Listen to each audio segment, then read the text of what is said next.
दिशतु कुशलं स्वामीनारायणो नः। श्री स्वामीनारायण भगवाननी जय।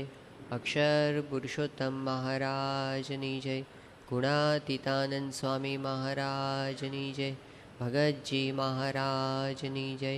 शास्त्रीजी महाराजनी जय। योगीजी महाराजनी जय। प्रमुख स्वामी महाराजनी जय।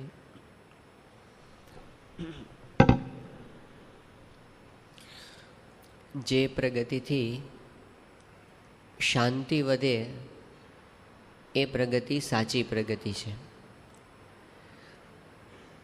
अने शांति वधारवा माटे आपणे शुं करवुं जोईए? आपणने एवो विचार आवे के शांति तो वधे जो बार परिस्थिति में फेरफार थाय। पण प्रमुख स्वामी महाराज ना पाड़े छे कि बार परिस्थिति में फेरफार थशे एनाथी आपणने अंतर में शांति थशे एवी गेरंटी नथी।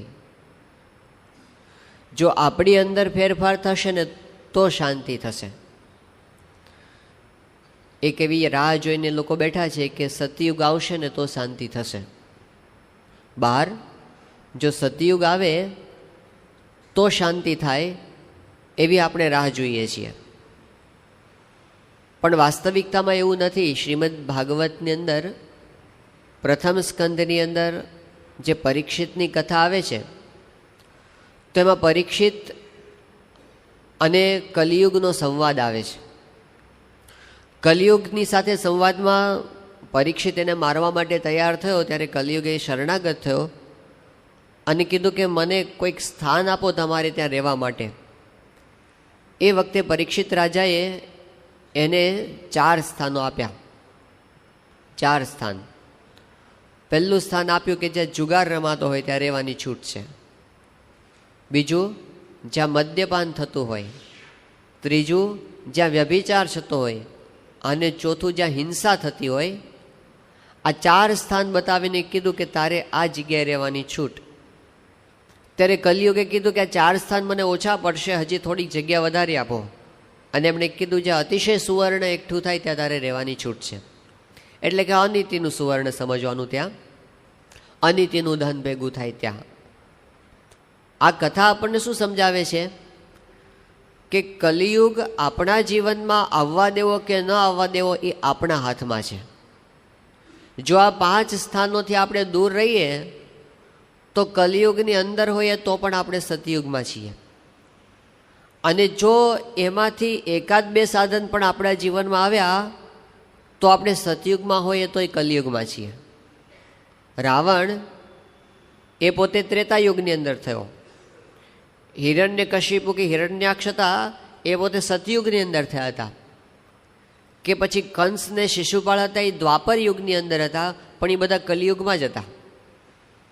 कारण के कलियुगना जे स्थानो छे एने पोताना जीवनमां राख्या हता तो ए गमे ते युगमां होय सतयुगमां कलियुगनी अंदर छे। एटले बहारनो फेरफार थाय तो आपणा जीवनमां शांतिनो अनुभव थाय एवी जे आशा राखी अने परिस्थितिना आधारे बेसी रहेवुं ए उपाय नथी। पण स्वामीश्री एम कहे छे के शांतिनो राजमार्ग आपणा हाथनी अंदर छे। एनो कंट्रोल आपणे आपणा हाथमां लेवानो छे।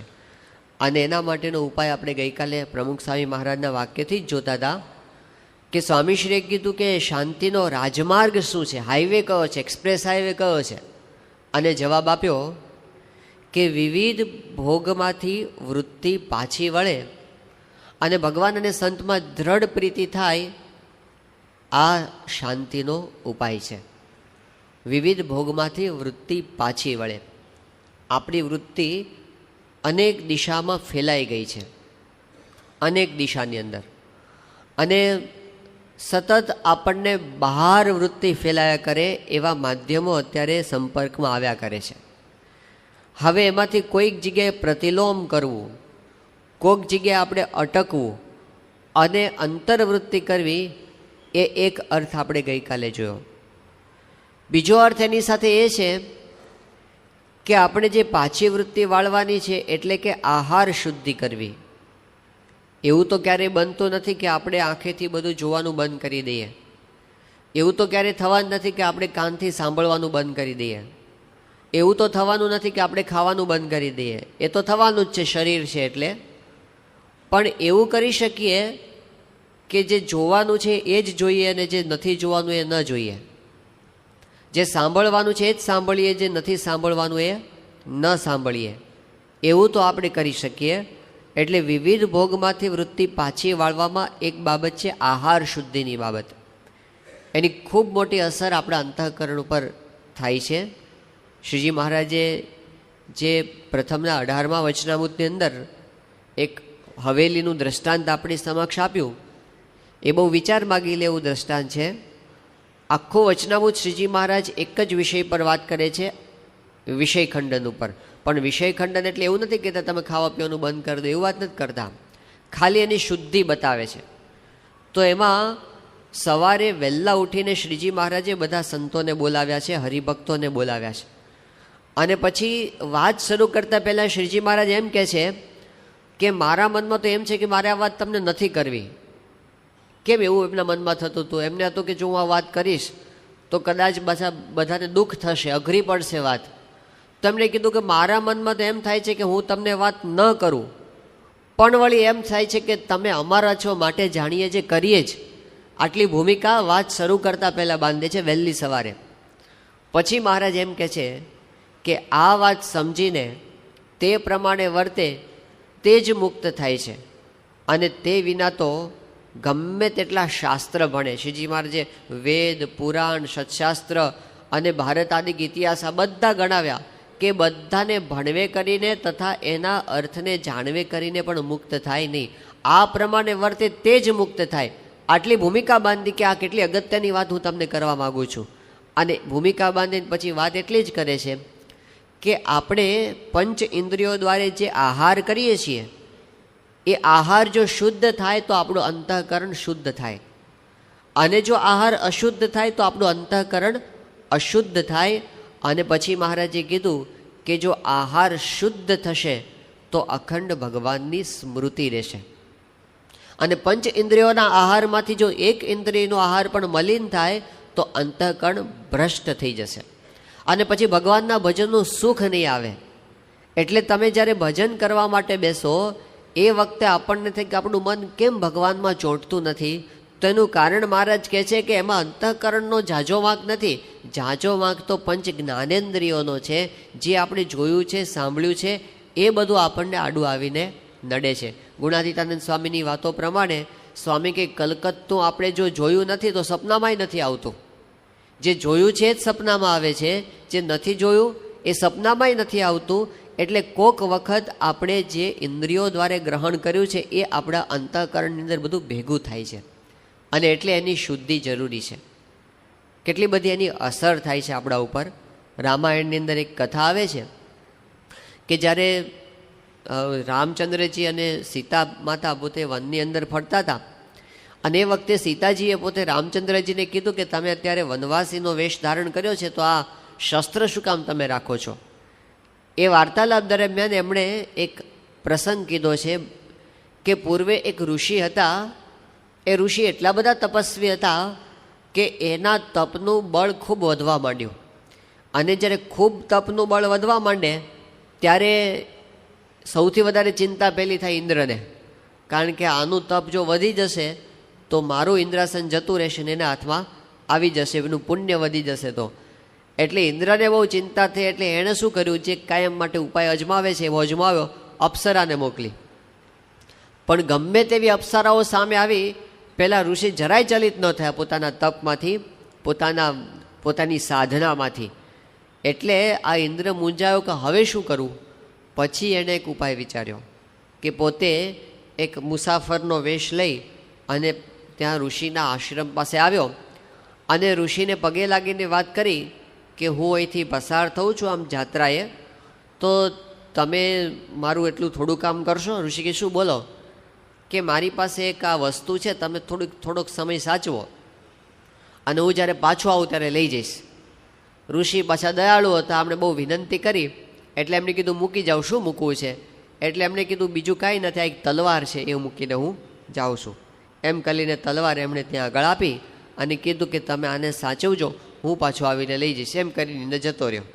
હવે તલવાર આવી, ઋષિને અત્યાર સુધી તો ઝૂંપડીમાં એમણે કોઈ વસ્તુ રાખી જ નહોતી. પણ હવે એક વસ્તુ આવી અને પછી સાચવવાની જવાબદારી એને લીધી. એટલે હવે એને થયું કે ભાઈ આને કંઈ રેઢી મૂકીને જવાય નહીં. પહેલાં તો હું નાવા જતો હતો નદીની અંદર, તો એમને એમ જતો રહેતો હતો, પણ હવે આને મારે ભેગું લઈ જવું પડશે. તો નાવા જાય ત્યારે તલવાર ભેગી લઈ જાય ને ભેગા લઈને પાછા આવે. હવે એક દરમિયાન એક વખત પોતે તલવાર લઈને ભેગી લઈને જતા હશે અને રસ્તાની અંદર પેલી આમ ચોમાસાને લીધે બધી ઝાડી ઉગી ગઈ હોય એટલે વચ્ચે કંઈક બધું રસ્તામાં આવી ગયા હતા ઝાડની ડાળીઓ. હવે એના હાથમાં તલવાર હતી ને એને સહેજે કે આમ અડાડી સહેજ, ત્યાં તો પેલી ડાળી કપાઈને જુદી પડી ગઈ. એને થયું કે આ તો કામનું સાધન છે, આપણે આમ અડાડીએ તો કામ થાય છે. એટલે હાથમાં તલવાર હતી ને સહેજ ઉપયોગ કર્યો અને કામ થઈ ગયું. બીજે દિવસે પોતે આમ પસાર થતા હતા અને થયું એક જંગલી કૂતરો હતો, એ એક સસલાની પાછળ પડ્યો હશે અને પેલો સસલું છે એ ભાગતું હતું અને આણે જોયું કે આ કૂતરો એનું શિકાર કરે છે ને મારવા માટે જાય છે. એણે તલવારનો ઘા કર્યો અને પેલું કૂતરો ત્યાં મરી ગયો. એ કે જો આ એક જીવની રક્ષા થઈ, આ કામની વસ્તુ તો ખરી. એટલે પછી તો ધીમે ધીમે કરતાં એ તલવારનો એ ઋષિ ઉપયોગ કરતા થઈ ગયા અને એમ કરતાં કરતાં એની બધી વૃત્તિઓ બદલાવા માંડી અને વૃત્તિ એટલી હદ સુધી બદલાઈ ગઈ કે એ ઋષિ પોતે એક સાધકમાંથી, એક ભક્તમાંથી પોતે એક લૂંટારા બની ગયા અને માણસોને મારતા થઈ ગયા. તપ બપ બધું ક્યાંનું ક્યાં જતું રહ્યું. એ ક્યાંથી થયું? એક સાધનનો સંગ થયો ને, એની સાથેના વાઇબ્રેશન્સ હોય છે. આપણે હાથની અંદર જો માળા પડી હોય તો સહેજે સહેજે માળા ફરે એમને મેં, અને આપણા હાથમાં જો લાકડી હોય ને તો અમથા અમથા કોઈકને ઠપકારવાનું મન થાય. એમ કોઈ રસ્તામાં આવ્યો નથી ને અડાડે, પેલું કૂતરો આવું બિચારું છાનું છાનું બેઠું હોય તો એને હળી કરે. સાધન આપણા હાથમાં આવ્યું ને એટલે એની એક અસર હોય છે. તો ઋષિ પોતે આટલી હદ સુધી એની વૃત્તિઓનું પરિવર્તન થઈ ગયું. એના મૂળની અંદર શું હતું? એમને બહાર જે વસ્તુનો સંગ કર્યો ને એની અંતરમાં અસર થઈ. બીજો એક પ્રસંગ આપણા શાસ્ત્રોની અંદર આવે છે કે જ્યારે શ્રવણ હતા એ પોતે પોતાના માતા પિતાને લઈને પસાર થતા હતા આ બધે યાત્રા કરવા માટે, અને એ વખતે પંચમહાલમાંથી પસાર થતા હતા. એ વખતે પંચમહાલ વિસ્તારમાં હિડમ્બ વન હતું, તો એ આસોરી ભૂમિ હતી. હવે એમાંથી પોતે પસાર થતા હતા ને એ વખતે શ્રવણના મનના વિચારો બદલાઈ ગયા એકદમ. એટલે એને એકદમ પોતાની માતા પિતાને કીધું કે હું તમને આ બધે ફેરવું છું અને આટલું બધી મહેનત કરું છું, તો તમે મને શું મહેનતાણું આપશો? આનું તમને ફેરવું છું આટલી મજૂરી કરીને, તો તમે મને બદલામાં શું આપશો? એટલે શ્રવણના માતા પિતાને થયું કે શ્રવણ કોઈ દિવસ આવું ના બોલે, અત્યારે એના મોઢામાંથી આવા વચનો કેમ આવી ગયા? એટલે એમને લાગ્યું કે નક્કી આ કોઈક ભૂમિનો પ્રતાપ છે. એમને શ્રવણને કીધું કે શ્રવણ, અમે તને બધી કહેશું પણ થોડોક આગળ નીકળી જતું, આપણે અડધો કલાક આગળ નીકળી જઈએ પછી હું તને વાત કરું. અને અડધો કલાક આગળ નીકળી ગયા. એ વખતે શ્રવણની જે ભૂમિ બદલાઈ ગઈ એટલે એકદમ એને પોતાને જ અંતરદ્રષ્ટિ થઈ કે અરે રે, હું માતા પિતાને શું હમણાં કહેતો હતો. એટલે પોતે એકદમ રડવા માંડ્યો. એમણે કીધું કે મેં હમણાં તમને કીધું ને તો એના માટે મને તમે માફ કરજો.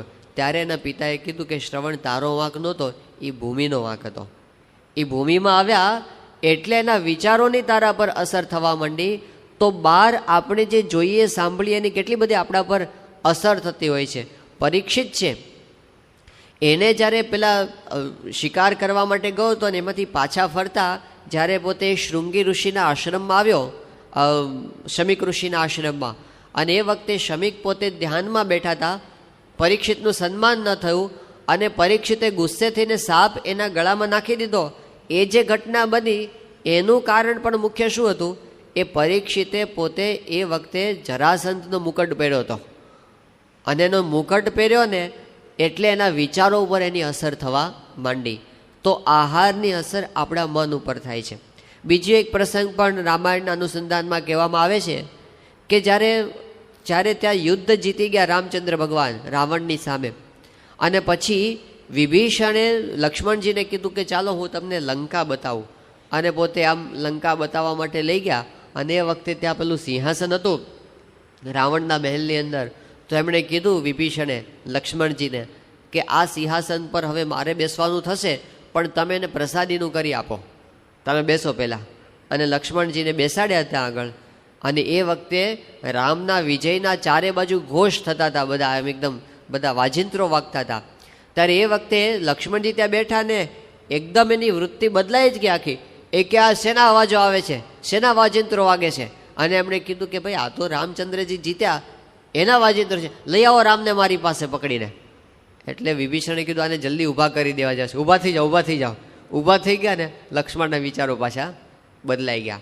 તો જે સ્થાન કે જે વસ્તુ કે જે વ્યક્તિ એના સંપર્કમાં આપણે આવીએ ને એના વિચારો, એની અસર આપણા ઉપર ઘણી મોટી થતી હોય છે. ગુણાતીતાનંદ સ્વામીની વાતોના બીજા ભાગમાં એક પ્રસંગ આવે છે કે રામ પ્રતાપભાઈ એ પોતે જુનાગઢ વિસ્તારની અંદર સોરઠ વિસ્તારમાં પોતે પહોંચ્યા હશે, એની સાથે થોડોક નાનો સંઘ પણ હતો. અને એમાં થાણા ગાલોલ ને પાદર એમણે ઉતારો કર્યો હતો. અને ગામની બહાર પેલી રાવટીઓ નાખી અને મુકામ હતો. અને રસોઈ કરવા માટે પેલું તપેલાની અંદર પેલી ખીચડી મૂકી. અને એટલામાં એવું બન્યું કે એક સમળી ત્યાંથી નીકળી અને બરાબર પેલો તપેલો હતો એમાં માંસનો લોચો અંદર નાખ્યો એણે. એટલે બધી ખીચડી હતી એ બધી ફેંકી દેવી પડી. અને ફેંકીને ફરી વખત રસોઈ કરવા મૂકી. અને થોડી વારથી ફરી વખત એની અંદર આવું કંઈક થયું, ત્રીજી વખત આવું કંઈક થયું. એટલે રામ પ્રતાપભાઈએ કીધું કે આ જગ્યા કંઈક અપવિત્ર લાગે છે, અહીં આગળ પહેલાં શું થતું હતું?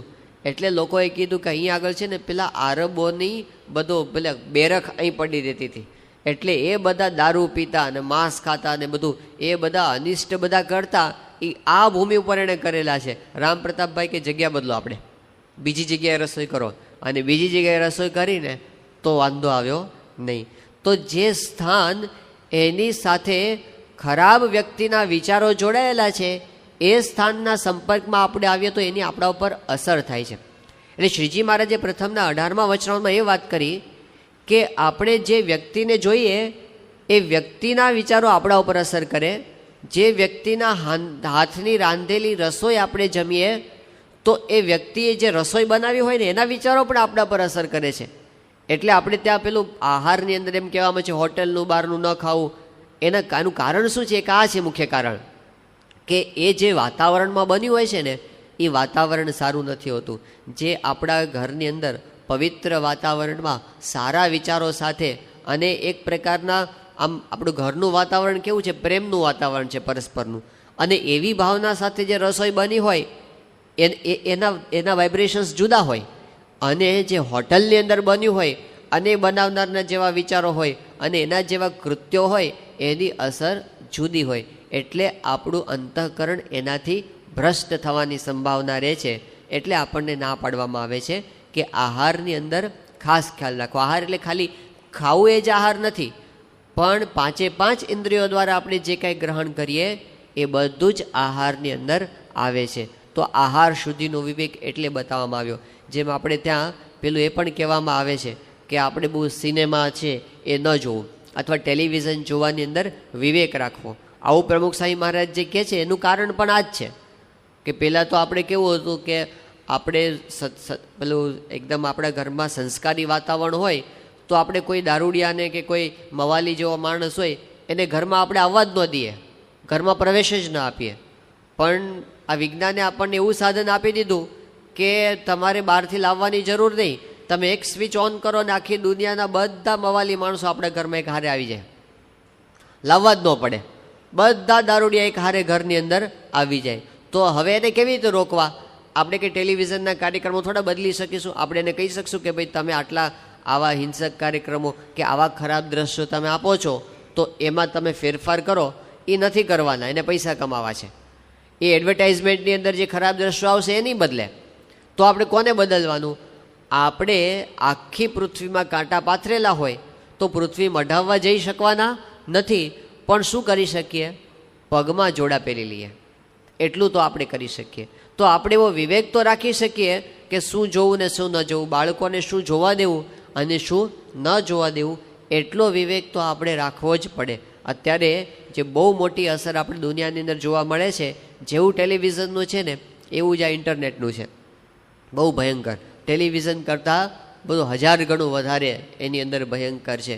અને એમાં જે બાળકો ઉપર એની વિકૃત અસર થાય છે અને જે રીતે પોતે એકદમ અભ્યાસની અંદરથી તો નીકળી જ જાય છે ક્યાંયનો ક્યાંય, પણ એનું જીવન સાવ પાયમાલ થઈ જાય છે અને સાવ પોતે આખું જીવન હારી બેસે એટલી હદ સુધી એનું અધઃપતન થઈ જાય છે. તો એમાંથી આપણે એટલું જ કરી શકીએ, એને વિવેક તો આપી શકીએ. આપણે ખાલી એમ, કારણ કે બાળકનું કેવું છે કે વિદ્યાર્થીનું કેવું હોય કે એને એવી ખબર નથી હોતી કે આ મારે જોવાય, એને આવા ન જોવાય. એ તો જિજ્ઞાસાવશ પાછળ તણાય કરે, એને કોઈ વિવેક આપ્યો નથી એટલે એ પોતે એના હાથમાં સાધન આવી ગયું અને બીજા મિત્રોની સાથે રહેતા હોય, હરતા ફરતા હોય, એની પાસેથી એવી વાતો સાંભળી હોય એટલે એ બધી અસર એના પોતાના જીવન ઉપર પણ થવા માંડે. તો આહાર શુદ્ધિ એ જો ન હોય ને તો આપણે ભગવાનનું ભજન કરવું હોય તો પણ ભજનના સમયે ભજન થાય નહીં. યોગીજી મહારાજ તો યુવકોને ત્યાં સુધી વિવેક આપતા કે તમે રસ્તા ઉપરથી પસાર થતા હો તો તમારે 5 હાથથી દૂર દ્રષ્ટિ પણ ન કરવી, નીચી દ્રષ્ટિ રાખીને ચાલવું. એટલે આજુબાજુ ડાફોળિયા ન મારવા. પછી એવું નથી એનો અર્થ કે આમ એક્સિડન્ટ ન થાય એનો ખ્યાલ ન રાખો, એ જોઈ લેવું, પાછું આજુબાજુ અથડાઈ ન પડીએ આપણે એવું જોવાનું. પણ ઇન્ટેન્શનલી તમે આજુબાજુ જોયા જ કરો તો એમાંથી પણ આપણી વૃત્તિ છે બહેકી જાય, એમાંથી પણ આપણી એકાગ્રતા છે તૂટી જાય, એમાંથી પણ આપણને અશાંતિ થવાનો સંભવ છે. જેમ શ્રીમદ ભાગવતના 6ઠા સ્કંદની અંદર જે અજામિલની કથા આવે છે, તો અજામિલનો આપણે પૂર્વ વૃત્તાંત સાંભળીએ ને તો એટલો બધો પવિત્ર બ્રાહ્મણ હતો, આપણને થાય આમાં કોઈ સદ્ગુણ બાકી નથી. એટલા બધા સદ્ગુણોનું આખું લિસ્ટ શ્રીમદ ભાગવતમાં બતાવવામાં આવ્યું છે કે એ પોતે એક તો બધા જ બ્રાહ્મણ તરીકેના આહાર વિહાર શુદ્ધ રાખતો હતો, એવો પવિત્ર બ્રાહ્મણ હતો. એણે જિંદગીમાં કોઈ દિવસ મદ્ય માંસનું સેવન કર્યું જ નહોતું. એ પોતે શાસ્ત્રનો ભણેલો હતો. એ પોતે માતા પિતાની બહુ જ આદરપૂર્વક સેવા કરતો હતો. એ ભગવાનની ભક્તિ પણ ખૂબ જ પ્રેમથી કરતો હતો અને પોતાના પરિવાર પ્રત્યે પણ એ પોતે ખૂબ જ પ્રામાણિક હતો. એ પોતે પવિત્ર હતો, એના જીવનમાં લોભ પણ નહોતો. એટલી હદ સુધી ભાગવત કહે છે કે એના અંતઃકરણમાં એવી પવિત્ર ભાવના હતી કે કોઈનું ખરાબ ક્યારેય ઈચ્છતો પણ નહીં, કોઈના પ્રત્યે રાગ દ્વેષ એને નહોતો. એટલો શુદ્ધ બ્રાહ્મણ, આપણને લાગે આમાં કાંઈ બાકી નથી, એવો શુદ્ધ બ્રાહ્મણ. પણ એણે ભૂલ ખાલી એક જ કરી. શું ભૂલ કરી? કે એના પિતાશ્રી માટે પેલા પુષ્પો લાવવાના હતા. એ પોતે ગામની બહાર ક્યાંકથી એક એવી વાડી જેવું હશે ત્યાંથી ફૂલ લઈ અને પાછો આવતો હતો અને એણે એક દ્રશ્ય જોયું કે એક કોઈક ગામનો એવો પુરુષ હશે જે પોતે એ જ કુઆચારવાળો હતો, એનો આચાર ખરાબ જ હતો અને એમાં કોઈક એવી સ્ત્રી હશે કે એ પણ પોતે કુલટા હશે. તો એ બંને જાહેરની અંદર જે રીતે કુચેષ્ટાઓ કરતા હતા, આણે ખાલી જોયું. હવે જોઈને તરત પાછો વળી ગયો હોત તો વાંધો નહોતો, પણ એણે ભૂલ શું કરી? એણે જોવાનું ચાલુ રાખ્યું. એણે એ વિચારો અંતરમાં આવવા દીધા, એને પ્રવેશવા દીધા પોતાના અંતરમાં અને એ જોતા એના અંતરમાં વિચારો એવા આવવા માંડ્યા, આખી પ્રિન્ટ અંદર પડી ગઈ. પછી એવું પણ કહે છે કે પેલી સ્ત્રીના વાળમાંથી એક ફૂલ હેઠે પડ્યું હતું, એણે ઊંચક્યું અને એ ફૂલ સૂંઘ્યું. બસ આટલી જ ભૂલ એણે કરી. અને એમાં એ અજામિલ આટલો શુદ્ધ વર્તનવાળો હતો અને કેટલી હદ સુધી એનું અધઃપતન થઈ ગયું. તો ભાગવત પોતે કહે છે કે એ પછી તો એ સ્ત્રીની પાછળ જ પાગલ થઈ ગયો અને એના માટે પોતે પોતાના ઘરનો પણ છોડી દીધો, બધા મા બાપને છોડી દીધા, પોતાના પત્નીને છોકરા હતા પાછા ઘરની અંદર એનો એણે ત્યાગ કરી દીધો અને પછી પોતાની બધી મિલકત એ પેલી સ્ત્રીને રાજી કરવા માટે પોતે વાપરવા માંડ્યો. એમ કરતાં સંપત્તિ ખલાસ થઈ ગઈ તો ચોરી અને લૂંટારો થઈ ગયો. પોતે ચોરી કરવા માંડ્યો, લૂંટ કરવા માંડ્યો, દારૂ પીવા માંડ્યો અને માંસાહાર કરવા માંડ્યો. બધા જ કુલ લક્ષણો બધા એની અંદર આવી ગયા અને છેલ્લે એટલી હદ સુધી એનું ખરાબ જીવન થઈ ગયું કે એને યમના દૂતો લેવા માટે આવ્યા. પછી ભગવાનના નામના પ્રતાપે એ પોતે પાછો વળી શક્યો અને રક્ષા થઈ એની અને એને અંતરદ્રષ્ટિ પણ થઈ અને એ પાછો સુધર્યો અને આ બધામાંથી મુક્ત થઈ અને કે હું તો ક્યાં હતો ને ક્યાં પહોંચી ગયો. પણ વચ્ચે ઘટના એક શું બની? એણે પોતે પોતાની આંખને ગમે ત્યાં જવા દીધી. આંખને જવા ન દેવાય, એના ઉપર આપણો કંટ્રોલ હોવો જોઈએ. કાનને ગમે ત્યાં જવા ન દેવાય, એના પર આપણો કંટ્રોલ હોવો જોઈએ. ગમે તે વાંચીએ એની પણ આવી જ અસર છે. કાકા કાલેલકરે પોતે પોતાના અનુભવની વાત કરી છે કે હું જ્યારે નાનો હતો અને એ વખતે મારા પિતાના એક મિત્ર અને એણે મને એક અશ્લીલ પુસ્તક વાંચવા માટે આપ્યું. એ વખતે હું કિશોર અવસ્થાની અંદર હતો અને મને એણે કીધું, લે વાંચવા જેવું ચોપડી છે. અને મેં એ વાંચી. એ વખતે એ હું વાંચી તો ગયો સડસડા નાખી, પણ એની મારા મન ઉપર જે ઉલટી ખરાબ અસર થઈ. એમણે કીધું કે એ વિકૃત વિચારો એણે મને ખૂબ હેરાન કર્યો અને ખૂબ વર્ષો પછી મારા ઘરના સંસ્કાર સારા હતા અને મારા ઘરનું વાતાવરણ સારું હતું, એટલે હું ઘણા વર્ષોના પ્રયત્ન પછી માંડ એની વિપરીત અસરમાંથી હું બહાર આવી શક્યો. પછી એમણે કીધું કે આપણું મન એ કેવું છે કે જે વસ્તુ બહાર આપણને દેખાય કે જે કાંઈ વાંચવામાં આવે ને તો એ પોતે બ્લોટિંગ પેપરની જેમ ચૂસી લે છે.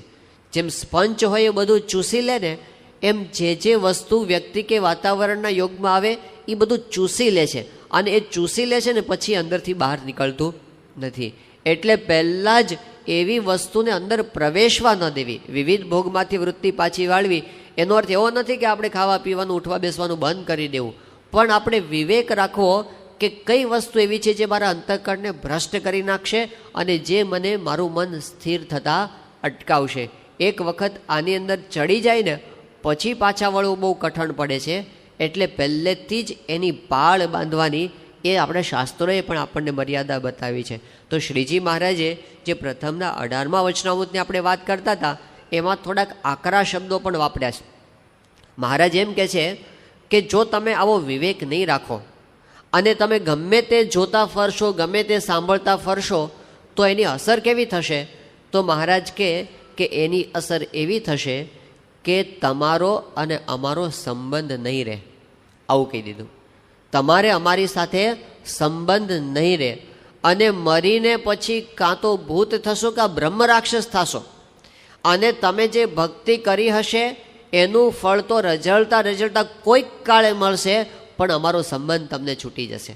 આવા કેટલી આકરી વાણી મહારાજે કરી છે, રેચક વાત કરી છે, આપણને આમ જરા બીક લગાડે એવી વાત કરી છે, પણ એ મહારાજે હિતકારી જાણીને વાત કરી છે કે તમે મારા છો માટે જાણીએ જે તમને આ વાત કરીએ જ.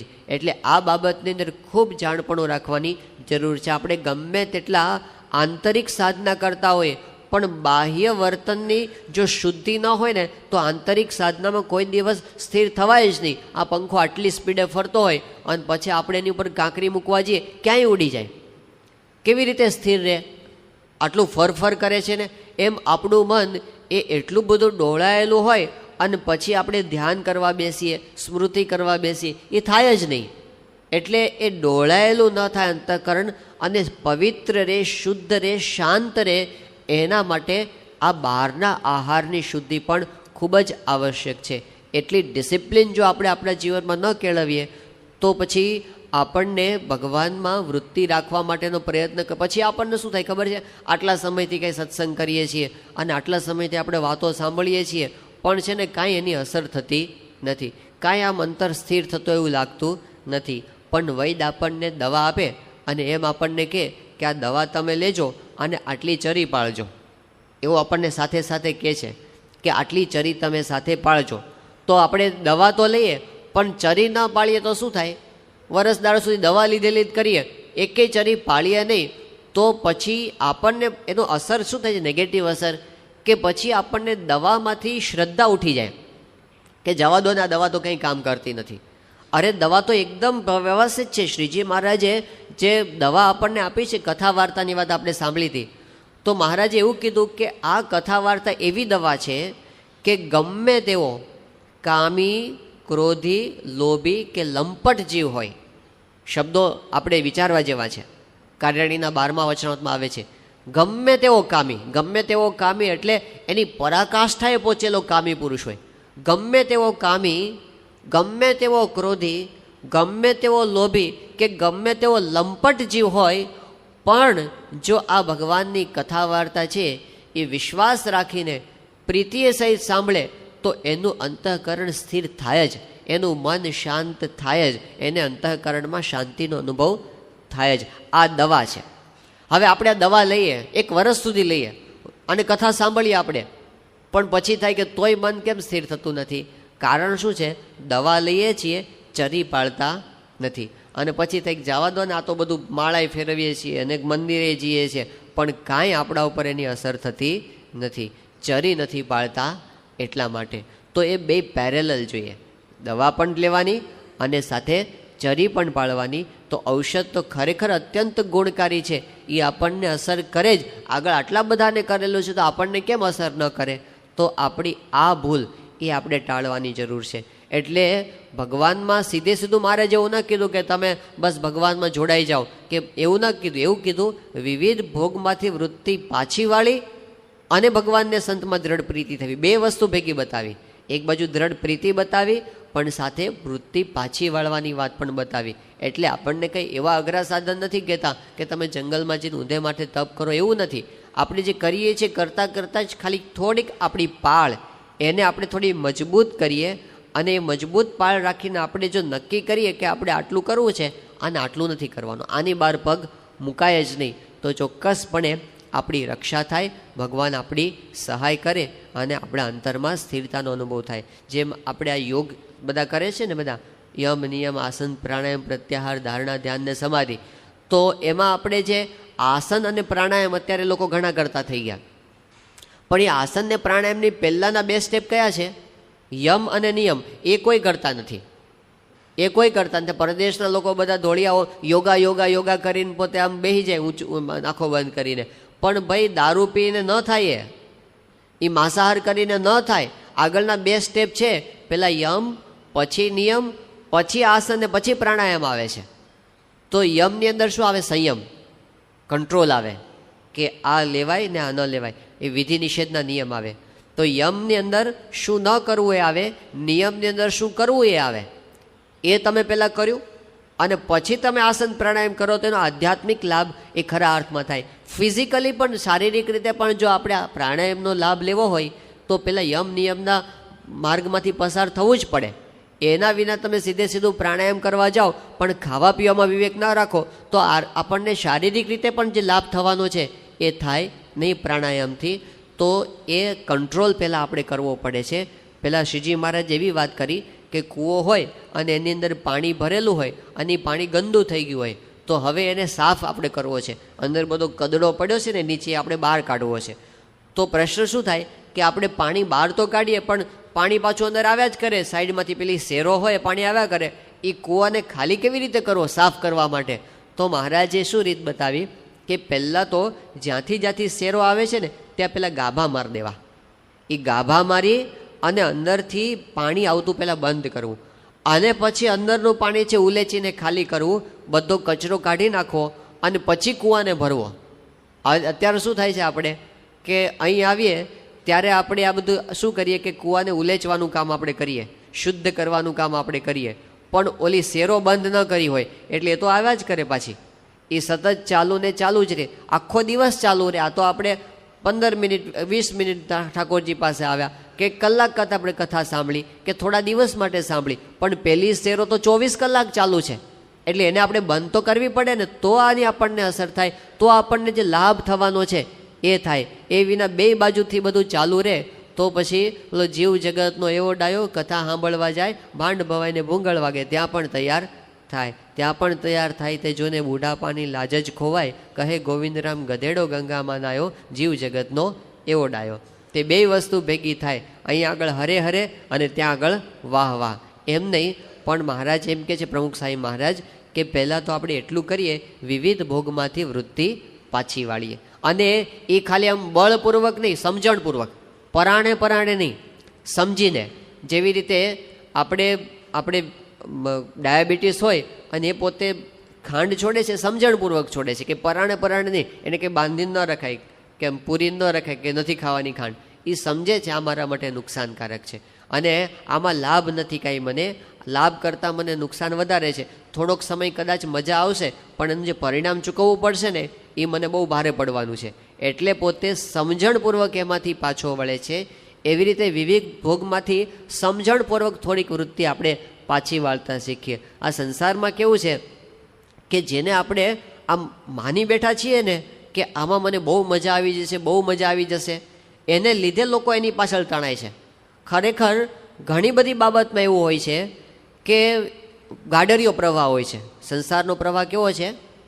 ગાડરિયો પ્રવાહ. ગાડરિયો પ્રવાહ એટલે શું? ગાડરનો અર્થ શું થાય છે? ઘેટું. પેલા જેમ પેલી વાત આવે છે ને કથા, કે એક ભરવાડ પોતે 100 ઘેટા લઈને જતો હતો, સામેથી પેલો પ્રોફેસર મળ્યો અને પ્રોફેસરે કીધું કે ભાઈ ભરવાડ, તારા ટોળામાં કેટલા ઘેટા છે? એ કે સાહેબ 100 ઘેટા છે. તો કે જો હું તને નાનો દાખલો પૂછું, 100માંથી 2 ઘેટા છે એ રસ્તા ઉપરથી નીચે ઉતરી જાય તો રોડ ઉપર બાકી કેટલા રહે? એ કે સાહેબ એકેય ન રહે. અરે એટલી ખબર નથી પડતી, 100માંથી 2 જાય તો 98 વધે. તો પેલો ભરવાડ કે સાહેબ તમારું ગણિત જુદું ને અમારે ઘેટાનું ગણિત જુદું. અમારું ઘેટાનું ગણિત તો એવું છે, એક જણ ઉતરે એટલે ઊંધું માથું ઘાલીને પાછળ બધા ઉતરી જાય. એને છે ને શું કહેવામાં આવે છે? ગાડરિયો પ્રવાહ.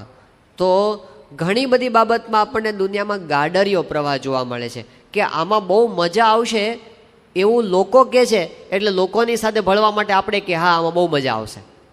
હવે ચાઇનીઝ ફૂડ ને બધું ઘણા પહેલાં આમ ન ફાવતું હોય અને આમ જ્યારે ચિતરી ચડે એવું લાગે, પણ કે જો આપણે આમ બધા સાથે ભળવું હશે તો આપણે કહેવું પડશે કે ના બહુ સારું છે, આના બહુ સારું લાગે છે અને બહુ મજા આવે છે. એટલે પછી પરાણે કે એમ કહીને પોતે ટેસ્ટ ડેવલપ કરે એમાંથી. હવે જ્ઞાનેશ્વર સ્વામી વાત કરતા હતા કે એ લોકો જ્યારે ત્યાં MS યુનિવર્સિટીની હોસ્ટેલમાં ભણતા હતા એ વખતે એમનો રૂમ પાર્ટનર એક મિત્ર હતો અને બહુ સંસ્કારી કુટુંબમાંથી આવેલો, ગામડામાંથી આવેલો. તો એના બધા જે મિત્રો હતા ને એ બધા કેવા હતા કે એ તો પોતે બધા અમુક દારૂ પીતા હોય ને એવાય હતા. તો એક વખત એણે કીધું કે આપણે છે ને આમ પાર્ટી કરવા માટે જઈએ. અને પહેલાં એ કીધું કે ના ના મારે એમથી આવું. આણે કીધું હાલ તો ખરો, બહુ મજા આવે. અને પછી એ લોકો બજારમાંથી પેલો દારૂ લઈ આવ્યા, જે ઇંગ્લિશ દારૂ હશે, અને એક જણને ઘરે એણે બધું પાર્ટી ગોઠવી. આણે તો કોઈ દાડો જિંદગીમાં દારૂ નાડ્યો નહોતો, પણ પહેલાં બધા ભેગા થયા અને પછી આને કીધું લેતો ખરો તો? એ કે ના ના મને નહીં ફાવે. પહેલાં એ કીધું કે તું ટેસ્ટ તો કર, અને થોડોક લીધો અને એને તો એકદમ આમ તમ્મર ચડી ગઈ અને એકદમ આમ થૂ થવા માંડી, ઉલટી થઈ ગઈ. એટલે પહેલાં એ કીધું તું હાવ ગામડિયો છે, તને નહીં ફાવે, જવા દે, આ તારું કામ નહીં. અને પહેલાં થયું કે હું ગામડિયો? હું ક્યાં ગામડિયો છું? એ પોતાનું ગામડિયો ટાઇટલ કાઢવા માટે એને ટેવ પાડી અને પછી પીતો થઈ ગયો પ્રયત્નપૂર્વક. કેમ? લોકો કહે છે ને, હું જો એવું કહીશ કે ના આમાં કંઈ મજા નથી આવતી તો હું જૂનવાણી લાગીશ, તો હું ગામડિયો લાગીશ, તો હું પાછો પડી જઈશ. બીજા એક મિત્રને વાત કરી કે પેલો લઈ જાય આમલેટ ખાવા માટે લઈ ગયા, અને પેલો કે ના ના હું તો આમલેટ મને ફાવે જ નહીં. તો કે એ તો છે ને તું હાવ જવા દે ને, તારું કામ નહીં, તું હાવ આમાં તો મરદ માણસનું કામ છે, આમલેટ ખાવું કંઈ સાધારણનું કામ છે. અને પેલા હું મરદ, એટલે મરદ કેવડાવવા માટે આમલેટ ખાતો થાય. એને ન ભાવતી હોય તો પણ કે બહુ મજા આવે, બહુ મજા આવે, એટલે કે હા મને બહુ મજા આવે. ખવડાવીને પછી કેવી લાગી? એ જો એમ કે મને બહુ મજા ન આવી તો બધાથી જુદો પડે કે તને કંઈ ભાન પડતું નથી. એટલે બધાની હારે ભળવા માટે કે હા મને બહુ મજા આવી, અને પછી એની પાછળ તણાય. આ બધી જે ફેશનો હોય છે, બધી ફેશન, એ ફેશન શું છે? એનું બીજું નામ છે ગાડરિયો પ્રવાહ. એ જ છે ને, ફિલ્મમાં કોક એક્ટરે એવું કર્યું એટલે પછી એની પાછળ હાલ્યું પછી બધું, કે એક જણે કર્યું એટલે આપણે કરો. પેલા એક જૂના ફિલ્મની અંદર આપણે વાત સાંભળી હતી કે એક એક્ટર હતો રાજેશ ખન્ના, અને એણે જીન્સની ઉપર એટલે પેન્ટની ઉપર એણે જબ્બો પહેર્યો. પહેલાં કોઈ આવું પહેરતું નહોતું, પણ એણે પેન્ટની ઉપર જબ્બો પહેર્યો ને બધા પહેરતા થઈ ગયા કે હા ભાઈ પેન્ટની ઉપર જબ્બો પહેરો, આમાં આપણે આમ રાજેશ ખન્ના જેવા લાગશું. એટલે એની પાછળ પછી બધા ચાલુ થાય. કોઈક એક માણસ કરે અને એ પાછો કોઈક પ્રતિષ્ઠિત હોય. હવે અબ્દુલ કલામની હેરસ્ટાઈલ આમ કંઈ બહુ સારી ન કહેવાય, પણ એ મોટા માણસ થયા એટલે હવે લોકો એની કોપી કરે છે. એની હેરસ્ટાઈલ નીકળી છે અબ્દુલ કલામની હેરસ્ટાઈલ, કે આપણે એની કોપી કરો બસ, એટલે આપણે આમ જરા હારા કહેવાય અને આપણું જરા આમ સ્ટેટસ કહેવાય એમ વને. અલગ અલગ પેન્ટ અને બધી જુદી જુદી ફેશનો નીકળી. તો હવે જે કમ્ફર્ટેબલ બેમાંથી એક વસ્તુ હોય કે કાં તો તમે બેલ બોટમ પેલા મોટા મોટા પહેરતા હતા ને, પેલા પોળા કરે આમ એકદમ ઉપરથી સાંકડા નીચે એટલા બધા પોળા કરે આમ 20ની ને 22ની ને 25ની ને હજી પોળી કર એવી રીતે પેલું આમ પેલું નીચે આપણે જે ઓલા નીચેનો ભાગ હોય ને આટલું બેલ બોટમ કરે મોટા. તો એ બધું એ પહેરતા હતા લોકો. અને બધાને એમ લાગતું કે આપણે બહુ સારા લાગીએ છીએ, આમ મજા આવે. જો બેલ બોટમ કામ કેવી મજા આવે છે. પણ પછી ફેશન બદલાણી પેલા નેરો આવ્યા, તે એટલા બધા નેરો તેમ પહેરતા 5 મિનિટ થાય. આમ નીચેના પેલો હોય ને ચડે જ નહીં ઉપર, એટલું બધું સાંકડું પહેરતા થયા. તો મજા શેમાં હતી? બેલ બોટમમાં હતી કે નેરોમાં હતી? શેમાં હતી? કોઈ બેમાંથી એકમાં હોય ને, કામાં હોય કામાં હોય. વચ્ચે એલિફન્ટ પેલા હતા ઉપર સીધે સીધા, જેમ છે એમ જ ઉપરથી હાથીના પગ જેવું. એ કે આમાં મજા આવે છે. એ મજા લોકોએ માની, અને આપણે લોકોની સાથે પોતાની જાતને ગણાવવા માટે આપણે કહ્યું હા આમાં મજા આવે, એટલે મજા આવવા માંડી. આપણે ઊભું કરેલું છે મનમાંથી. હકીકતમાં વિષય ભોગની અંદર કંઈ સુખ છે કે મજા છે એવું નથી. આપણે એને પ્રયત્નપૂર્વક માનીને ઊભું કર્યું છે કે આમાં બહુ મજા આવે, આમાં બહુ મજા આવે, આમાં બહુ મજા આવે, એટલે મજા આવવા માંડે. પેલી એક કથા આવે છે, પેલી કે એમ્પાયર્સ ક્લોથ નામની એક વાર્તા આવે છે ઇંગ્લિશની અંદર, કે એક રાજા હતો. એ રાજાને છે ને એવો બધો શોખ ને કે આપણે આમ નવા નવા વસ્ત્રો પહેરવા, અને આમ કોઈએ ન પહેર્યા હોય એવી ડિઝાઇનના બનાવવાનું કે. એટલે પેલા દરજીઓ આવે ને એને કે તમને મોં માગ્યો ઇનામ, પણ કોઈએ ન બનાવે એવી ડિઝાઇન બનાવો. એટલે નવી નવી ડિઝાઇનના બધા જુદા જુદા કપડાં બધા પહેરે, અને રાજા એને ખૂબ આમ ધન આપે. એમાં એક 2-4 ઠગ છે ને એ આવ્યા. એ કે આપણે આ રાજાને બરાબર બહુ કપડાનો શોખ છે ને, એટલે આપણે બરાબર એનો લાભ લઈએ. એટલે આવીને રાજા પાસે કીધું, મહારાજ અમારી પાસે એવો એક કસબ છે ને, એવું કપડું અમે બનાવી દઈએ, એવું કપડું બનાવી દઈએ તમે આમ જિંદગીમાં કોઈ હજી સુધી પહેર્યું ન હોય એવું કપડું. સોનાના તારમાંથી બનશે. એનું રો મટીરિયલ શું? સોનાના તાર. અને એટલું બારીક વસ્ત્ર, એટલું બારીક કે તમને આમ પહેરો તો વજન જ ન લાગે, એકદમ હલકું એવું. પણ એ બનાવતા વાર લાગે થોડીક, અમારે 1-1.5 મહિના જેવું થશે. તમે એક જગ્યા એવી આપી દો, અમને કોઈ ડિસ્ટર્બ ન કરવા જોઈએ. એટલે એક બંધ મકાનની અંદર અમને તમે વ્યવસ્થા આપો, અને અમે માગીએ પ્રમાણે સુવર્ણ તમારે આપવાનું. રાજા તો રાજીનો રેડ થઈ ગયો કે વાહ, આ તો નવા પ્રકારનું વસ્ત્ર, સોનાના તારમાંથી બને, અને પાછું એકદમ હલકું. એક લો તમે તમારે લઈ જાઓ. એટલે પછી પેલા લોકોએ સોનું માગ્યું, પછી જેટલું માગ્યું એટલે આવ્યું. પછી અઠવાડિયું થઈને ફરી વાર માગ્યું કે હજી અમારે વધારે સોનું જોઈએ, આપો. રાજાએ ફરી આપ્યું. વળી પાછું 15 દી થયા, વળી મહિનો થયો, અને જેટલું બધાએ લૂંટાતું હતું એટલું બધા બરાબર સોનું બરાબર લૂંટ્યું.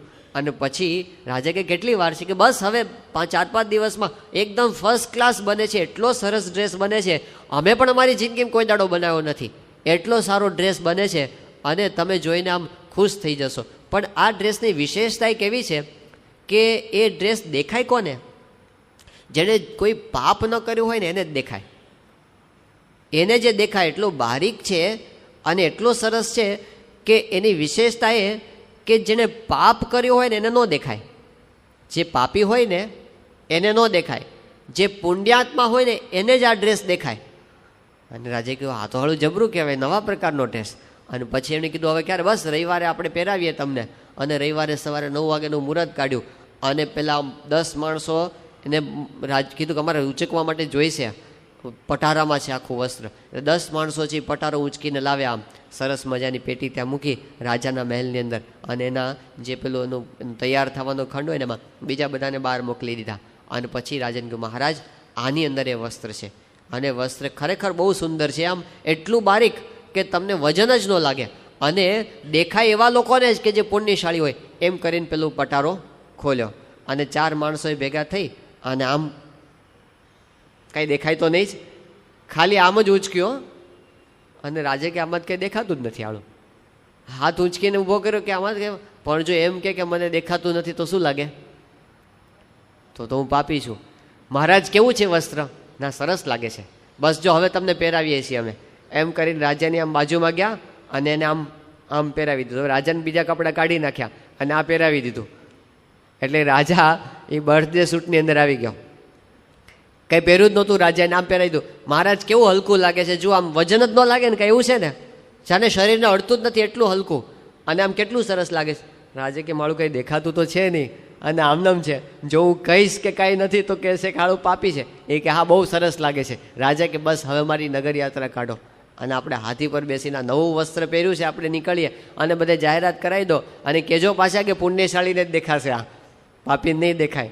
અને રાજામાં નીકળ્યો, અને જાહેરાત થઈ હતી તો લોકો આ જોવે, લોકોને હસવું આવે કે આ રાજા પણ બોલે તો પાપી કહેવાય. એટલે કોઈ બોલે નહીં. દીવાન આવ્યા હતા વચ્ચે કે મહારાજ કેવું લાગે છે મહારાજ કે કેવું અસ્ત્ર લાગે છે? દીવાનને મનમાં મૂછમાં હશે, પણ કે આને કહેશું તો આપણે પાપી કહેવાશું. એટલે કે ના ના, બહુ સારું લાગે છે મહારાજ. આખા ગામમાં નગરયાત્રા કાઢીને પાછા એને લાવ્યા. આ એમ્પાયર્સ ક્લોથ નામની જે વાર્તા છે એનો ભાવાર્થ શું છે ખબર છે? કે આપણે લોકોના અભિપ્રાય સાથે ભળવા માટે ઘણી વખત તણાઈએ છીએ.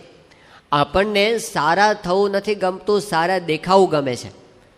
અને એટલે શું થાય છે?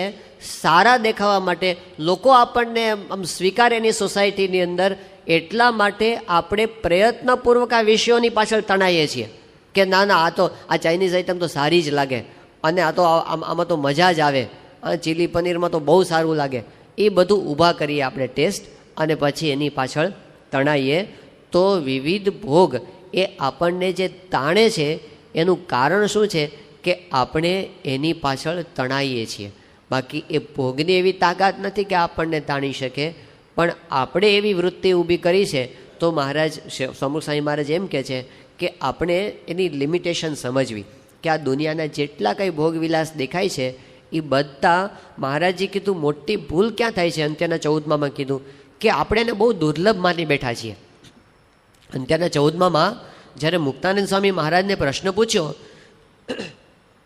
કે ભગવાન સર્વ સુખના નિધિ છે, અને છતાં ભગવાનમાં વૃત્તિ ચોંટતી નથી, અને પેલા જગતના પદાર્થોમાં કેમ ચોંટી જાય છે આટલી બધી? તો મહારાજે કીધું કે મૂળ ભૂલ દ્રષ્ટિકોણની અંદર છે. શું ભૂલ છે? તો એ પોતે પંચ વિષયને બહુ જ દુર્લભ માની બેઠો છે કે આ સુખ તો બહુ દુર્લભ છે, બહુ દુર્લભ છે. એ વિપરીત બુદ્ધિ થઈ ગઈ છે ને, એણે કરીને પોતે એની પાછળ તણાય છે. પણ મહારાજ કે એવા પંચ વિષય તો કાગડા કૂતરાને પણ મળે છે. અને મહારાજ કે આ ગધેડા હશે કે ભૂંડ હશે, એ બધાએ પણ વિષય તો ભોગવે જ છે, અને એના માટે એને કંઈ માનતાય કરવી પડતી નથી કે કોઈ દેવની ઉપાસનાય કરવી પડતી નથી. એમને મળે છે. આપણે 84 લાખ યોનીમાં આ બધું ભોગવીને આવ્યા છીએ. એવું જો એને સમજાય તો એને સમજાય કે આ વસ્તુ કંઈ દુર્લભ નથી. જગતના વિષયના સુખ દુર્લભ, તો ભગવાનનું સુખ દુર્લભ છે. એ બાજુ પોતે વળે. એટલે મૂળ પાયામાં દ્રષ્ટિકોણની અંદર આ ભૂલ છે. શ્રીજી મહારાજ કે કેવી વિપરીતમતી થાય છે? તો મહારાજે પોતે અનુભવની વાત કરી કે અમે જ્યારે નાના હતા અને ત્યાં અયોધ્યાની અંદર એક શિવનું મંદિર હતું, અને એ જગ્યાએ અમે બપોરે આરામ કરવા માટે જતા. તો એક વખત ત્યાં બપોરના સમયે એક કાયસ્થ આવ્યો, અને દેવી બક્ષ એનું નામ હતું. આવીને શિવજીની પાસે ગાલ વગાડી અને સ્તુતિ કરવા માંડ્યો કે હે શિવજી, આ જન્મની અંદર તો તાંબુ ખાઈ ખાઈને મરી ગયા, તો પણ વિષય ભોગવવાનું કંઈ સુખ અમને બહુ આવ્યું નહીં. એટલે મારી એ જ તમને પ્રાર્થના છે કે આવતા જન્મે મને લંબકરણનો અવતાર આપજો, એટલે લાજ મૂકીને વિષય સુખ સારી પેઠે ભોગવી શકાય. લંબકરણ એટલે ગધેડો. કે આવતા જન્મે મને ગધેડાનો જન્મ આપજો. મનુષ્ય જન્મમાં તો કેટલાય નિયમો નડે ને, સરકારના કાયદાઓ નડે ને, બધું લાજ શરમ નડે ને, પેલામાં તો કોઈ પ્રકારના કાયદા નડે નહીં. એટલે મહારાજ કે એટલે એ સુખને બહુ દુર્લભ માની બેઠો છે, એણે કરીને પોતે ખોટી જગ્યાએ તણાય છે. મહારાજ કે તો સાવ તુચ્છ છે. જેમ ભર્તૃહરિ, અરે પેલા જડ ભરત અને જે એના જે 100 ભાઈઓ હતા બધા, તો એના પુત્ર પિતાજી હતા ઋષભદેવ ભગવાન. તો ઋષભદેવ ભગવાને પોતાના પુત્રોને જે ઉપદેશ આપ્યો 100 પુત્રોને, એમાં એમણે વાત શું કરી કે આ જે વિષયભોગ છે એ તો બધા કાગડા કૂતરાને પણ મળે છે, એ કંઈ દુર્લભ નથી. કષ્ટાન કામાન અર્હતે વિડભુજામ્યે, એ બધા કામ સુખ વગેરે છે લોકના, એ તો બધા વિષ્ટાને ભોગ ખાનારા એવા જે પશુઓ છે એને પણ મળે છે, એમાં કંઈ દુર્લભ નથી. પણ તમે બ્રહ્મ સૌખ્યમ અનંતમ, જે ભગવાનનું સુખ છે અનંત, એના માટે તમે દિવ્ય તપની આરાધના કરો, એ દિશામાં તમે આગળ વધો. તો વિવિધ ભોગમાંથી પાછી વૃત્તિ વાળવી એ ભલે આપણે ગૃહસ્થાશ્રમમાં જ છીએ, પણ એમાંથી પણ આપણે પાછી વૃત્તિ તો વાળવાની છે. એમાં પણ આપણે સંયમ, એમાં પણ આપણે શું ન કરવું અને કરવું એનો વિવેક, એ આપણને પ્રમુખ સાંઈ મહારાજ બતાવે છે આપણી આધ્યાત્મિક સાધનાના પગથિયા રૂપે. અને એની સાથે એક બીજી વાત સ્વામીએ કરી કે ભગવાન અને સંતમાં દ્રઢ પ્રીતિ થાય. એક જગ્યાએથી ઉખડ્યા આપણે, પણ બીજી જગ્યાએ ચોંટવું પડે. જો ન ચોંટીએ ને તો શું થાય? ત્યાંથી ઉખડી શકાય નહીં. જેમ આપણા ઘરની અંદર અંધારું હોય અને પછી આપણે એને કાઢવું હોય તો ધોકા માર કરીએ તો અંધારું કંઈ ધોકાવીને જતું નથી. યોગી બાપાની બોધકથામાં આવે છે કે 4 ભાઈઓએ નક્કી કર્યું કે આપણે ઘરમાંથી અંધારું કાઢવું છે, અને પોતે સંધ્યા આરતી શરૂ થઈને ત્યાં ઘરમાં અંધારું પેસી ગયું હતું. એટલે 4 લાકડીઓ લઈને મંડ્યા અંધારોને કાઢવા માટે. આખી રાત લાકડીઓ લઈને કૂટાણા, એકબીજાના માથા ફોડ્યા અને ઘરના વાસણો ફોડ્યા. પણ સવાર પડ્યું ત્યાં સુધી એણે પોતે બળુકા બહુ હતા એટલે બહુ એણે પોતે બધું આ તોડફોડ કરી. સવાર થઈને અડધા લોહી લુહાણ થઈ ગયા હતા. પણ પછી સૂર્યનો પ્રકાશ આવ્યો અને આમ જરા ઘરમાં અજવાળું આવ્યું અને અંધારું ગયું. એ વખતે પોતે એમ બાયો ચડાવતા ચડાવતા બહાર આવ્યા કે જોયું ને, આપણે અંધારાને ધોકાવીને કાઢી નાખ્યું. એ અંધારું ધોકાવીને જતું નથી. પ્રકાશ થાય ને તો અંધારું જાય છે. એમ પ્રકાશ એટલે શું? તો પહેલી બાજુથી આપણે ઉખડવું છે, પણ આ બાજુ ભગવાન અને સંતમાં જો આપણે જોડાઈએ તો પેલું સેજે સેજે ઉખડે છે. એ ઉખેડવું આપણને સહેલું પડે છે. તો ભગવાનને સંતમાં દ્રઢ પ્રીતિ એ કેટલી મોટી પ્રાપ્તિ છે, તો એની વાત શ્રીજીમાં જે વચનામૃતમાં કરી છે કે સંસારમાં જે આપણને પ્રેમ હોય છે અને ભગવાનને સંતમાં પ્રેમ હોય છે એમાં ફેર છે. સંસારના પ્રેમમાંથી આપણને બંધન થાય, પણ ભગવાનને સંત પ્રત્યે જે પ્રીતિ છે એ આપણી મુક્તિ કરે છે. એ આપણું મોક્ષનું દ્વાર એનાથી ઉઘાડું થઈ જાય છે. અને અંત્યના 11મા વચનામૃતમાં મુક્તાનંદ સ્વામીના પ્રશ્નના જવાબમાં મહારાજે એવું કીધું કે જો ભગવાનના સંતમાં આપણને દ્રઢ પ્રેમ થઈ જાય, હેત થઈ જાય, તો કેટલું મોટું ફળ થાય કે જેવો નિર્વિકલ્પ સમાધિમાં આપણને શાંતિનો અનુભવ થાય છે, એવો શાંતિનો અનુભવ સમાધિ વિના આપણને થાય. વગર સમાધિ એ સમાધિની શાંતિ. એટલે આ સમાધિ તો એટલી ઊંચી કક્ષા છે, આપણે જન્મો સુધી સાધના કરીએ તો પણ નિર્વિકલ્પ સમાધિ અષ્ટાંગ યોગની સિદ્ધ થવી દુર્લભ છે. પણ મહારાજે એમ કીધું કે જો આપણને ભગવાનને સંતમાં પ્રેમ થઈ જશે, દ્રઢ પ્રીતિ થઈ જશે, તો આપણને સમાધિ વિના સમાધિ જેવા સુખનો અનુભવ એ દેહ છતાં થઈ જશે. તો આપણા ગુરુમાં અને આપણા ઈષ્ટદેવની અંદર આપણને દ્રઢ સ્નેહ થઈ જાય. આ આધ્યાત્મિક માર્ગની અંદર શોર્ટેસ્ટ કટ અને ફાસ્ટેસ્ટ રોડ છે. આ રસ્તો એવો છે કે જો આપણા હાથમાં આવી જાય ને તો આપણને બહુ મજા આવી જાય અને સેજે સેજે આપણે આમ સડસડાટ છે એ આગળ વધી શકીએ. તો એ માર્ગ આપણી ગુરુ પરંપરાએ પણ આપણને દેખાડ્યો છે કે પોતાના ગુરુમાં અત્યંત પ્રીતિ, ગાઢ સ્નેહ. ભગતજી મહારાજ પ્રત્યે જે શાસ્ત્રીજી મહારાજને દ્રઢ પ્રીતિ હતી, તો કેટલી બધી પ્રીતિ, તો ભગતજી મહારાજનું રાત દિવસ એમને ચિંતવન થયા જ કરે. અને ભગતજી મહારાજના દર્શનને સમાગમ માટેનો એટલો બધો તલસાટ એમને રહ્યા કરે. કેમ કરીને ભગતજીના દર્શને આપણે જઈએ? તો ભગતજી મહારાજ પોતે આ શ્રાવણ માસની અંદર 1 મહિના માટે અમદાવાદ મંદિરે બિરાજમાન હતા. અને શાસ્ત્રીજી મહારાજને એ વખતે ત્યાં મહેમદાબાદ રહેવાનું થયું હતું. હવે એ વખતે શાસ્ત્રીજી મહારાજને તો ત્યાં મહેમદાબાદ રોકાવું પડે એમ હતું, કારણ કે ત્યાંથી એમને શ્રાવણ માસ નિમિત્તે ત્યાં પારાયણ કરવાની હતી. પણ એ પોતે શું કરે કે રોજ એક હરિભક્તને ભગતજી મહારાજનો ખૂબ મહિમા કહે અને એમ કે ભગતજી મહારાજ અમદાવાદમાં બિરાજમાન છે તો તમે એના દર્શન કરવા માટે જાઓ. એને મહિમા સમજાવી અને તૈયાર કરે. અને સવારના પોરમાં ટ્રેન જતી હોય તો પોતે સ્ટેશન સુધી મૂકવા માટે જાય અને ત્યાં સુધી એમને ભગતજીના મહિમાની વાતો કરે. પેલા હરિભક્ત છે એ ટ્રેનમાં બેસીને અમદાવાદ જાય અને આખો દિવસ ભગતજી મહારાજનો તો લાભ લે, એમના દર્શન કરે, એમની કથા સાંભળે. અને જ્યારે સાંજે પોતે પાછા આવે તો ટ્રેનમાંથી ઉતરે ત્યારે શાસ્ત્રીજી મહારાજ એમને લેવા માટે ઊભા હોય પોતે સ્ટેશને. અને જેવા પેલા હરિભક્ત ઉતરે એટલે તરત એમને બધું પૂછે કે આજે ભગતજીએ શું લાભ આપ્યો, કેવા દર્શન થયા હતા, એમને શું વાત કરી. તો આટલો બધો ગુરુ પ્રત્યે પ્રેમ, એની નાનામાં નાની ક્રિયા છે એની અંદર એમને એવો દિવ્ય ભાવ, એવી પ્રીતિ. જો ગુરુ પ્રત્યે આવું જોડાણ આપણને થઈ જાય, અંતરમાં પ્રગાઢ શાંતિનો અનુભવ આપણને એમને એમ થયા કરે. 2002ની સાલમાં પ્રમુખ સ્વામી મહારાજ સારંગપુરમાં હતા અને એ વખતે હરિજયંતિનો ઉત્સવ આવ્યો. તો ઉત્સવ આપણે અમારું સ્મૃતિ મંદિર છે ત્યાં આગળ મંદિરની સામેનું કેમ્પસ, ત્યાં આગળ કરવામાં આવ્યો હતો. આખો ઉત્સવ બહુ સરસ રીતે સંપન્ન થયો અને છેલ્લે ભગવાનને હરિકૃષ્ણ મહારાજને સ્વામી પોતે પારણે ઝુલાવતા હતા. હવે સ્ટેજ એવું હતું કે સ્વામીશ્રી પોતે ઉપરના સ્ટેજ ઉપર હતા, સામે પારણું હતું. સ્વામીશ્રી સહેજ ત્રાંસા બેઠા હતા ભગવાનને ઝુલાવવા માટે. પાછળ નીચે એક નાનું સ્ટેજ હતું અને એના પર બેસીને સંતો પોતે જન્મોત્સવના બધા કીર્તનો ગાતા હતા અને પાછળ બધા સંતો અને હરિભક્તો બેઠા હતા નીચે ઓડિયન્સમાં. તો એ વખતે આ જન્મોત્સવના કીર્તનો ગાતા હતા, એમાં એક ભજન એવું ગવાતું હતું કે આજે ધર્મ ભક્તિને દ્વાર નોબત વાગે રે લોલ, આ કીર્તન ગવાતું હતું. અને એમાં અચાનક આ સંતો ગાતા હતા, એમણે શબ્દો બદલ્યા અને ધર્મ ભક્તિને દ્વાર નોબત વાગે રે લોલ એના શબ્દો સહેજ બદલી અને એમણે એવા શબ્દો વાપર્યા કે આજે યજ્ઞ પુરુષને દ્વાર નોબત વાગે રે લોલ. યજ્ઞ પુરુષ શબ્દ આવ્યો એક કીર્તનની અંદર. યજ્ઞ પુરુષ શાસ્ત્રીજી મહારાજ, મારા ગુરુ, આવા પ્રમુખ સાંઈ મહારાજે યજ્ઞ પુરુષ શબ્દ સાંભળો ને બધા દર્શન કરતા હતા.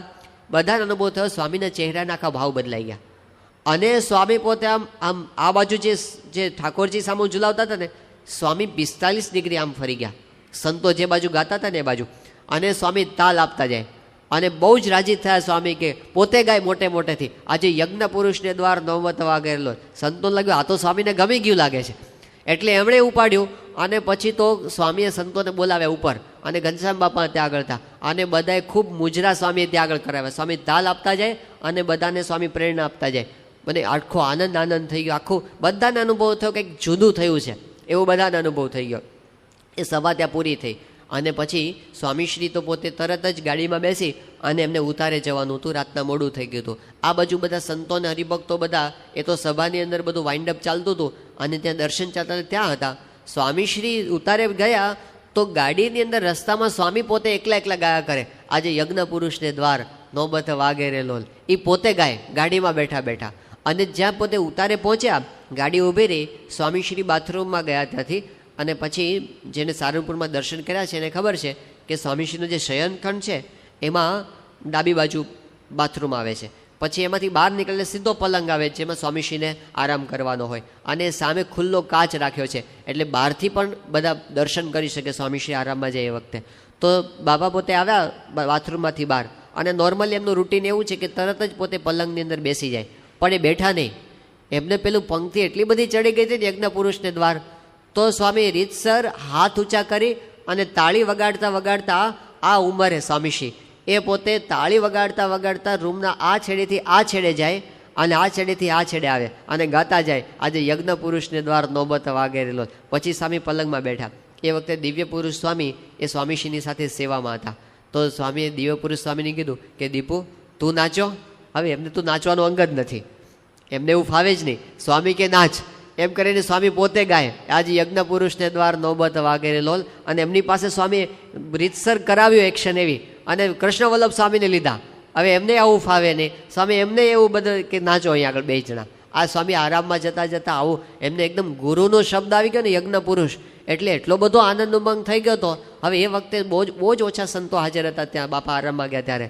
પણ બીજે દિવસે ખબર પડી બધાને કે રાત્રે તો આવું થયું અને આપણે દર્શનમાં રહી ગયા, પણ બધાને ચાવી હાથમાં આવી ગઈ હતી કે ચાવી છે ને એ યજ્ઞ પુરુષ શબ્દ છે, જે કાંઈ છે ને એ આટલામાં છે.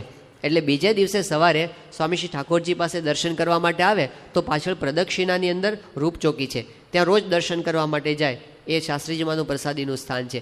ત્યાં રોજ પરદેશી સંતો રોજ એ જગ્યાએ જ બેઠા હોય. જે 15-20 પરદેશી સંતો છે ને એમનો એ સ્પોટ છે, એક જ જગ્યાએ રોજ બેસે અને રોજ સ્વામી પાસે કંઈક વાક્ય બોલે. તો ત્યાં બેઠા હતા અને એમણે આ ચાલુ કર્યું, આજે યજ્ઞ પુરુષને દ્વાર નોબત વાગેરેલો. અને સ્વામી એટલા જ ઉમંગથી ત્યાં આગળ એમને રિસ્પોન્સ આપ્યો અને સ્વામી ત્યાં આગળ મુજરા કર્યા. અને પછી ત્યાંથી પ્રદક્ષિણમાં આગળ વધ્યા. ત્યાં તો અમારે રઘુ ભરવાડ એ તૈયાર હતો, એને આરુણી ભગતે તૈયાર રાખ્યા હતા. અને પછી ત્યાં સંતોએ ગાયું તો સ્વામીશ્રીએ રઘુ ભરવાડની સાથે પણ એ વખતે નૃત્ય કર્યું. પહેલાં તો ભરવાડ માણસ અને આમ નાચતો જાય, સ્વામી એને તાલ આપતા જાય. હવે એ આપણે વિડીયો કેસેટની અંદર પણ આ દ્રશ્ય આપણે જોઈએ છીએ. આજે યજ્ઞ પુરુષને દ્વાર જે શબ્દ છે ને પેલા કેસેટમાં બદલી અને આજ મારે ઘેર એની સાથે એને મેચ કર્યા છે. પણ મૂળ કીર્તન કયું ગવાતું હતું? યજ્ઞ પુરુષને દ્વાર. હવે ત્યાંથી સ્વામી નીચે આવ્યા રંગમંડપમાં દર્શન કરવા માટે. તો ત્યાં અમારે બોટાદનો એક છે સુરેશ, અડધો આમ એનું મંદ બુદ્ધિવાળો છે, એટલે પણ સ્વામી સાથે ખૂબ હેત છે. સુરેશ એનું નામ છે. તો સુરેશ પોતે રોજ આમ જય બોલાવે, જોરથી જય બોલાવે. એને એ વખતે એમને આ શીખવાડ્યું યજ્ઞ પુરુષને દ્વાર. તો સ્વામીએ સુરેશની સાથે એને પણ લાભ આપ્યો. પછી ત્યાંથી ગયા સ્મૃતિ મંદિરે, અને સ્મૃતિ મંદિરે તો ઘનશ્યામ બાપા તૈયાર હતા. અને ઘનશ્યામ બાપાએ સાથે બધું સ્વામી દરેક પ્રદક્ષિણાની અંદર સ્વામીએ પોતે આમ તાલ લઈ અને એને પોતે રિસ્પોન્સ આપ્યો. અને છેલ્લી પ્રદક્ષિણામાં તો સ્વામી એટલા ઉમંગમાં આવી ગયા, હાથમાં કરતાલ લઈ લીધી. અને પછી તો ઘનશ્યામ બાપાને પેલી પમ્પિંગની એક્ટિંગ કરે છે ને એવી જ રીતે એમની સાથે સ્વામીએ જે સુખ આપ્યું એમને, અને પછી ત્યાંથી આવ્યા સ્વામી સભાની અંદર. તો રસ્તાની અંદર સ્વામી ગોલ્ફ કારમાં બેઠા હતા અને એ વખતે વિપુલભાઈ સાધક, એ પોતે હાર્વર્ડ યુનિવર્સિટીના ગ્રેજ્યુએટ છે, એ વખતે સાધકમાં હતા. અત્યારે પોતે સંત બની ગયા અને મંગલનિધિ સ્વામી એમનું નામ છે. એ પોતે પેલું ગોલ્ફ કાર ચલાવતા હતા. તો બાજુમાં સ્વામીશ્રી બેઠા હતા. એમણે બાપાને કીધું કે સ્વામી આપ તો બહુ સારું નાચી શકો છો. તો સ્વામી શું બોલ્યા? સ્વામી કે આ પુરુષની સામે તો જેટલું નાચીએ એટલું ઓછું છે, એવું સ્વામી બોલ્યા. હવે સાધારણ રીતે જોઈએ તો પ્રમુખ સ્વામી મહારાજનું એવું અંગ નથી અમથામતા નાચવા માંડવું, અમથામ બસ આમ, એવું એમનું સાધારણ અંગ નથી. એમનું સ્વાભાવિક તો એમની પ્રકૃતિ કેવી છે, જે આપણે પેલા અષ્ટકમાં બોલીએ છીએ કે ધારી ધર્મ ધુરા સમુદ્ર સરખા ગંભીર જ્ઞાને જ છો. એમની પ્રકૃતિ કેવી છે? જ્ઞાન ગંભીર પ્રકૃતિ છે. આમ ધીર ગંભીર શાંત એવી એમની પ્રકૃતિ છે. આવું બધું આમ નાચવું ને કૂદવું ને એવું બધું એમનામાં સહેજે બાળપણથી જ નથી. પણ ગુરુ સાથે એટલું બધું જોડાણ કે એમનું નામ બોલાય અને એમને અંદરમાંથી એકદમ આમ ઉમંગ આવી જાય અને આ ઉંમરે પણ એમનાથી રહેવાય નહીં.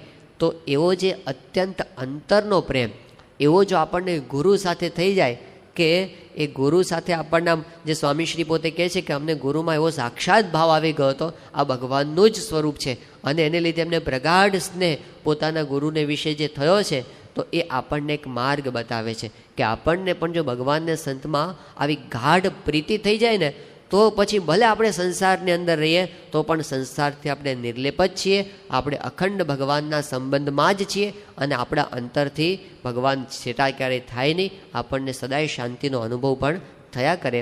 તો સ્વામીશ્રીએ આ જે માર્ગ બતાવ્યો છે કે વિવિધ ભોગમાંથી આપણી વૃત્તિ પાછી વળે અને ભગવાનને સંતમાં આપણને ગાઢ પ્રીતિ થાય, એવી એમના ચરણોમાં પ્રાર્થના કરીએ. શ્રી સ્વામિનારાયણ ભગવાનની જય.